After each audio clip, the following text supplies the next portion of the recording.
So I was talking with my girlfriend yesterday, and we were sharing how we have different tastes in TV shows, and we're both watching The Bear together, season 4, and we were discussing how we like it for different reasons and sharing the reasons that we like watching The Bear. And it's pretty cool how you can watch the same thing and different people can have different takes, different perspectives, like it for different reasons. And I want to share with you, whether you've seen it or not, my take and some thoughts that I had in no order of importance while watching Netflix's documentary on The Biggest Loser called Fit for TV. When I saw the trailer, I thought, oh, I want to watch this. I know it's not super important, but because of my work, I was interested in the topic. I've heard different things about The Biggest Loser. I did watch some snippets, some episodes of it a long time ago, but it wasn't something that I watched regularly. Apparently, there's lots of seasons of it, but it's pretty obviously brutal. And since it's appearing on TV, so many things have come out to, I guess, refute the value of the show. And if you know anything about diet culture and fitness culture, it's a pretty clear red flag, full of red flags, right?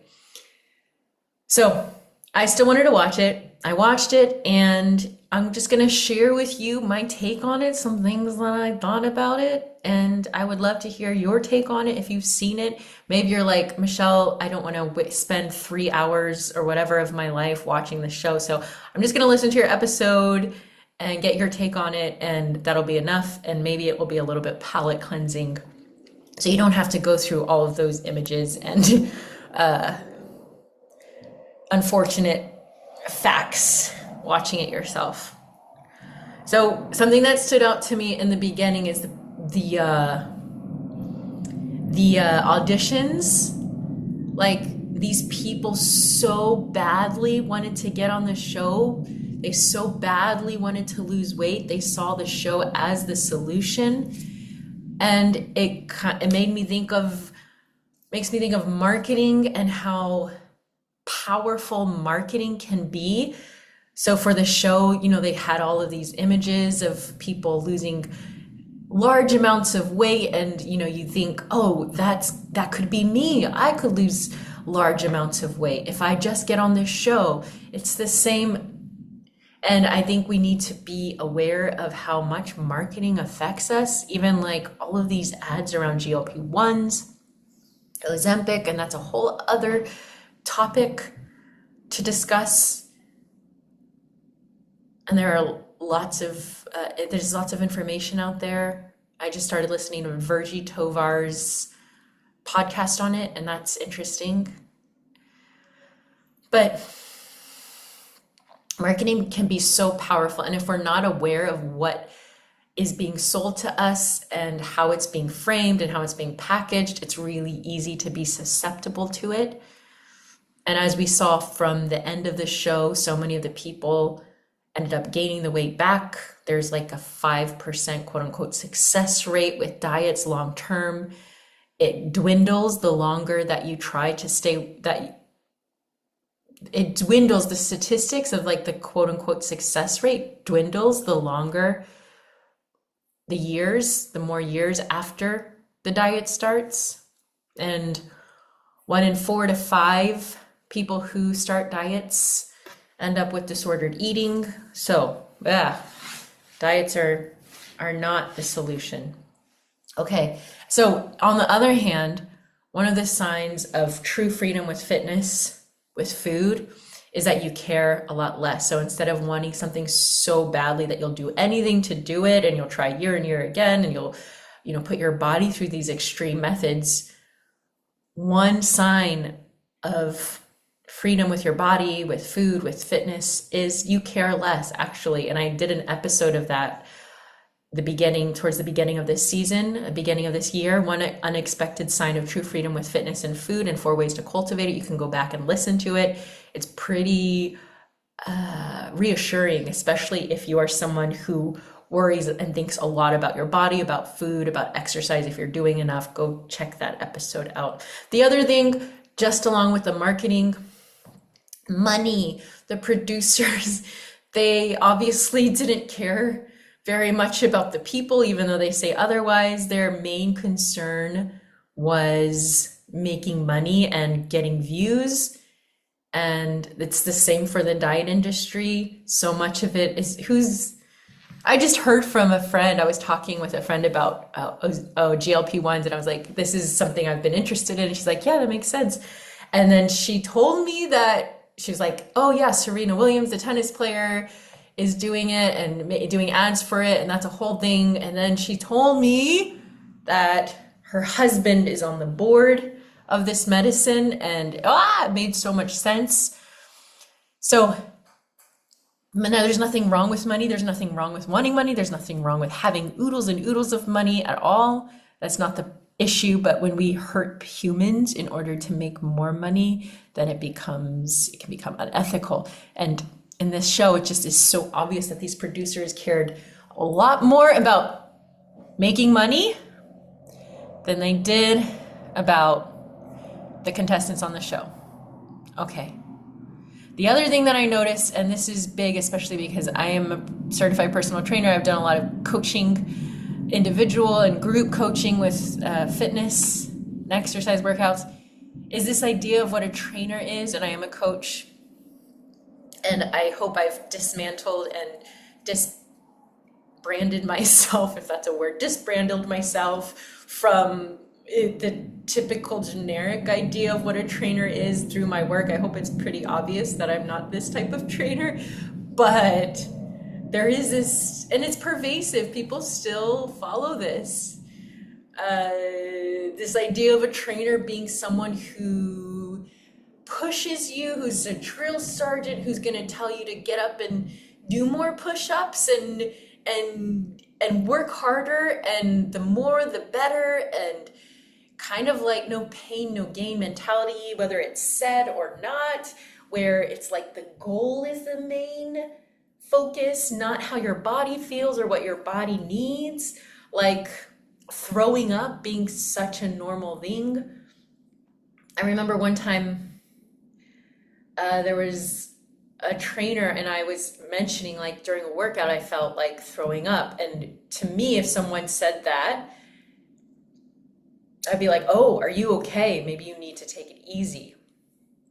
And the response I got to me saying I felt like throwing up from this workout was like a laughter and a dismissal. I was kind of surprised, because you don't need to throw up to have a good workout, and extremes are not a sign of quality over quantity. So this idea of pushing, and I know that it's extreme, and if you saw the montages or the clips, Jillian Michaels is yelling at the clientele, and there's even one scene where Bob Harper is like having this full-on, unbridled, completely disrespectful interaction with a client, and yelling at them and like pushing them to do more. And she's obviously in distress and in a trauma response. If you know anything about trauma responses, she's obviously in this like freeze fawn mode and put in this shame place, and he's making it worse by yelling at her like, no, safety in our bodies, whether it's no matter what domain it is so important. And feeling safe, especially in these places where there's been so much trauma around what our bodies should look like, what our bodies should be able to do. And I'm thinking of gyms, I'm thinking of workout spaces, I'm thinking of anywhere we claim as a place to work out and exercise, even if it's just in our brain. And if you want some support and some inspiration on this, I encourage you to listen to my episode, Why Consent Might Be the Only Thing That Matters for Your Fitness. It's like 2 years old, but you can go back and listen to it. That is a game changer. And then there's also this idea not only of discipline and needing to like push as if there's this standard that your body should be able to do X and Y. And if you can't, then you're not disciplined enough. And this goes into the arena of exercise. It goes into the arena of food. It's like this super out of touch, unaligned idea of what our body should do. And it's this standard, and if our bodies don't fit it, then there's something wrong with us. And if you put that in other contexts, it's really abusive. It's abusive to our bodies. It's abusive to our mental health. It's abusive to our emotional health. So there's nothing wrong with discipline and being consistent and, you know, having good practices, healthy practices, helpful practices in your life, and, you know, showing up. But that's really different from having strict standards with no reason and no context for them. There's this other idea of like cleansing your body, like there's something wrong with your body, and the way that they treated, like I saw them talk to the clients, the way that I saw them interact, it's like it was dehumanizing. Like they were not seeing these people as humans. They saw them almost, and they could, it's the same thing with like racism, with sexism, is like we have to assign lower value to some humans so that we can justify treating them as less. And it's all based in this idea of scarcity, that if someone else has something, then we can't, rather than a feeling of abundance and there being enough for everyone. It's really control and power. And it sucked to see these trainers who had these positions of power putting the clients down. Ugh. The other thing that I really want to point out is the extremes to which these people went. Did you hear what the guy said? Like one of the contestants, he said he didn't eat for how many days? He just like did the lemon spice maple syrup, whatever, you know, you've probably heard of that. Beyonce did it, and there were some other people celebrities who did it. He didn't eat for like, what did he say, 5 days or like 12 days, like the time leading up to the weigh-in, the final weigh-in, and he ended up winning, but he didn't eat. And he was exercising, and even some mentions of like caloric intake being super low, especially for being in a body that size, and especially for the amount of activity that these people were doing. And we have so normalized it. And I want to point out that these people are in bigger bodies, especially in the beginning. And I want to point out what I just mentioned about dehumanization and treating bigger bodied people as less valuable. And in our society, we make fun of fatness. We cringe at fatness. And if you don't believe me, just look at how many people, how popular Ozempic is and GLP-1s, and how weight loss drugs and how they're so popular. Like we cannot, it is so difficult in our society to escape this idea that thinner is better, that if you are in a bigger body, you somehow are morally inferior. You might have some character flaws, that there's something wrong with you, and weight loss is always the, you know, the light at the end of the tunnel. And so there's this idea that, oh yeah, of course they should be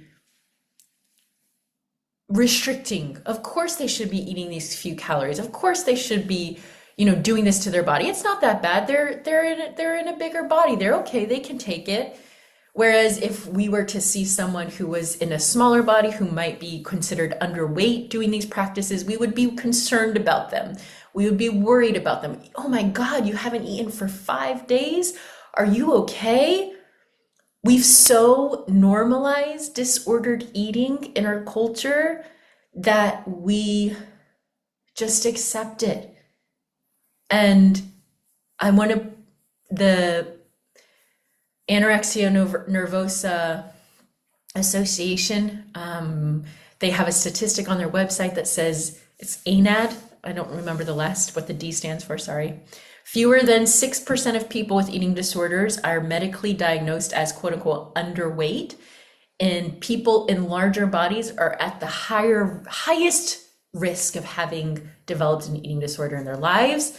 And among people in larger bodies, the higher the BMI, the higher the risk. So we really need to disconnect the idea that eating disorders affect people in smaller bodies, that it's always people in smaller bodies who deal with eating disorders, or that people with eating disorders always look or usually look quote unquote underweight or skinny. We never, ever, ever know. And according to this statistic, people who are in larger bodies are at higher risk of developing an eating disorder. And again, what was happening on that show was extremely, extremely disordered. That one person who, the contestant named, I believe her name was Suzanne, she said that she went there and she was full of life, exuberant, and she wanted to get on this show. And then when she came back, she was obsessed with exercise. She was working out hours a day. She was so concerned with her body. It doesn't matter what size she was. At the end, or any time during her journey, her mental health severely suffered and her physical health severely suffered from these disordered behaviors. So we really need to disconnect size and behaviors and disorders and stop dehumanizing people in bigger bodies. Another thing that I noticed is when I actually rewound it, I listened to it like two or three times. One of the former contestants, she was on the cover of one of the magazines. I don't remember her name. I don't remember all of their names, but it was the one who Bob Harper was yelling at. He was trying to get them to run for 30 seconds without stopping, and she kept stopping. And when I saw that, okay, so all of these people, if you haven't seen it, all these people were on treadmills, and he was like, we're gonna run for 30 seconds, Bob Harper, the trainer. And he's facing them, and they're all looking at him, facing towards him. And this one client, or this one person, she would stop running at like the 10-second mark. So he's like counting 10, 9, and she would stop at some point. Like she wouldn't complete the 30 seconds. And he kept yelling at her and saying, why can't you do it? Just do it. And this is when he was unbridled and definitely not in a healthy place, and definitely not within his bounds as a professional at all. She's also a Black woman, which made it so much worse because he's a white man. Okay. Sorry if that was loud in your ears, but okay. So, and I could see watching this that her body was doing a protective mechanism to not complete the 30 seconds. Like it was something that her body, a wisdom in her body to not complete the 30 seconds. She knew that that was safer for her in some ways, and then she was being shamed around it. But she said some comment about how she was used to being yelled at home, and that was why she ended up, turning to food for comfort as a young person. And there's I did an episode on the myths of emotional eating earlier in the year, and please listen to that if you feel like you have dealt with quote unquote emotional eating, if that kind of story you can relate to in some way. And there's not to say that all people in bigger bodies are big because of trauma. That is not necessarily true at all, But in this particular case, for this person, she used food intuitively and wisely, because our bodies are wise and there's nothing wrong with using food for comfort in and of itself. Listen to that episode. And so she was being put back into this place that was causing her distress that would make her want to turn to food again. And I want to point out that, as I've said before, it's never just about the food.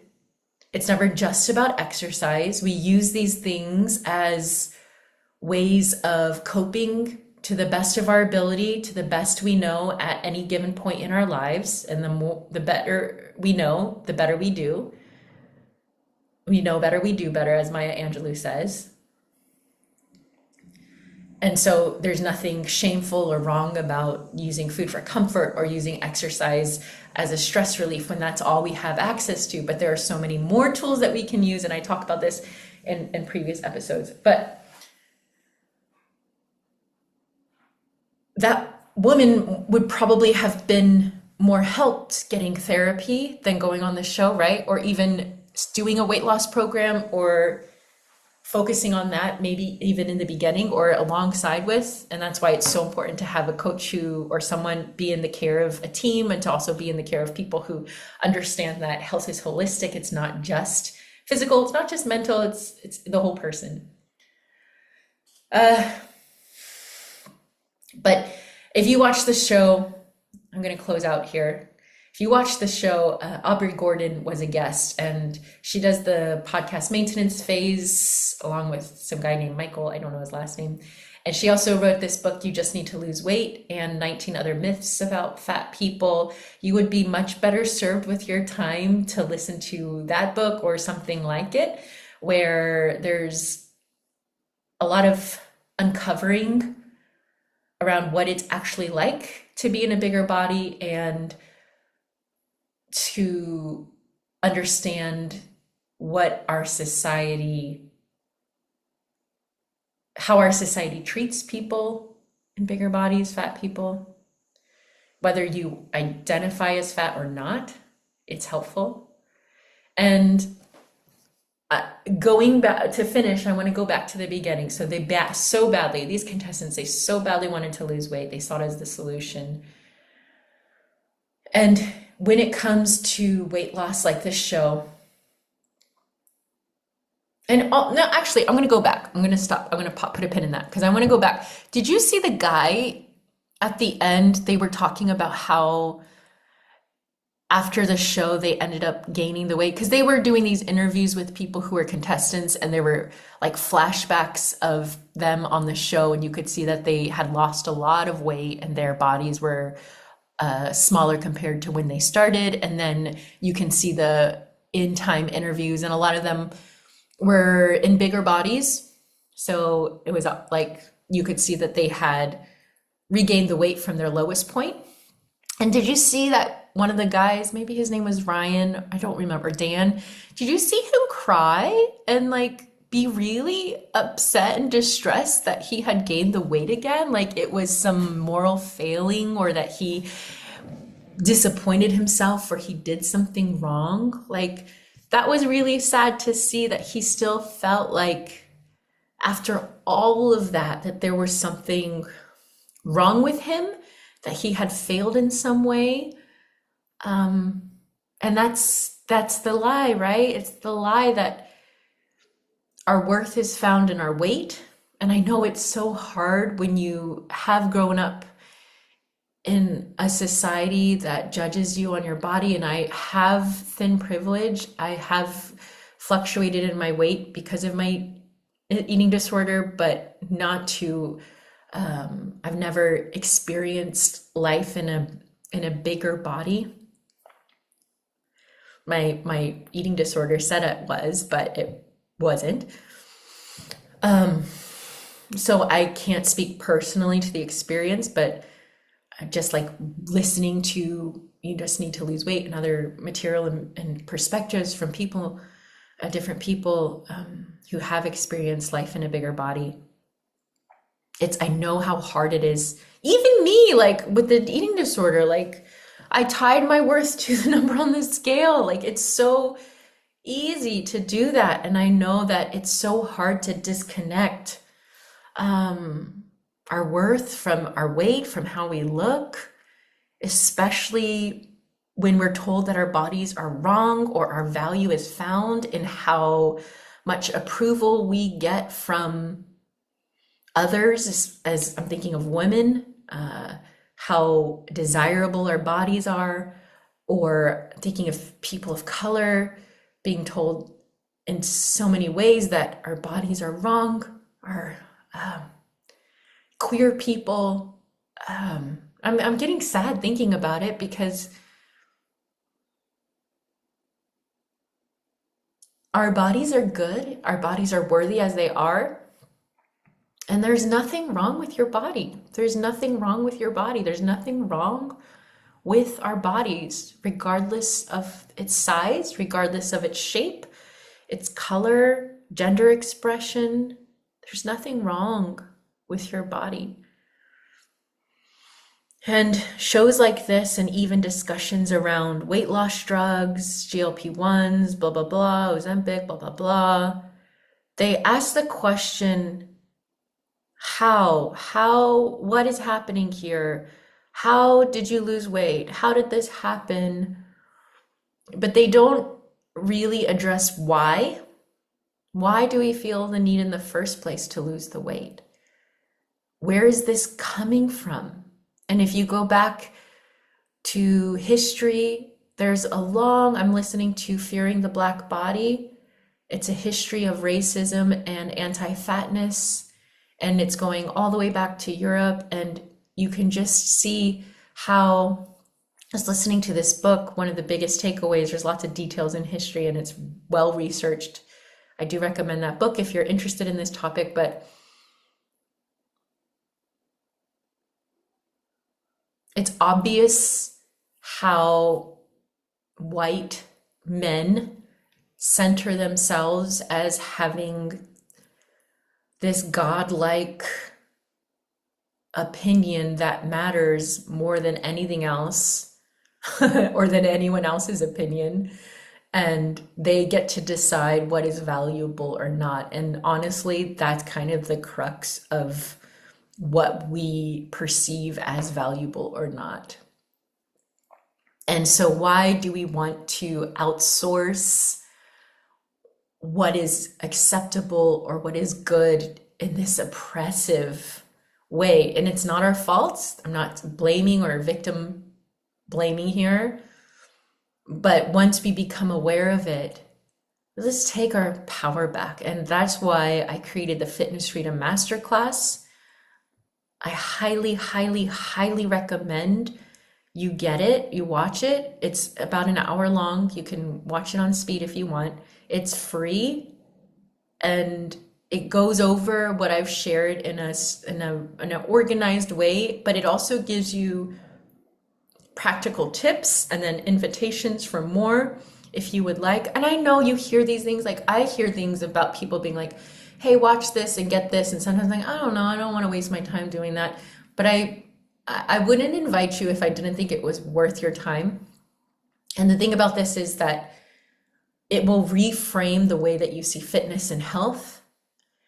And I will warn you, you won't be able to take back what you hear or what you see, and it might challenge you. So if you're not up for a challenge, if you're not up for like going deeper, don't watch it. That should be a spoiler alert for me, just in general, like a warning label on me, on my body in general. If you don't want to go deeper, then don't get closer.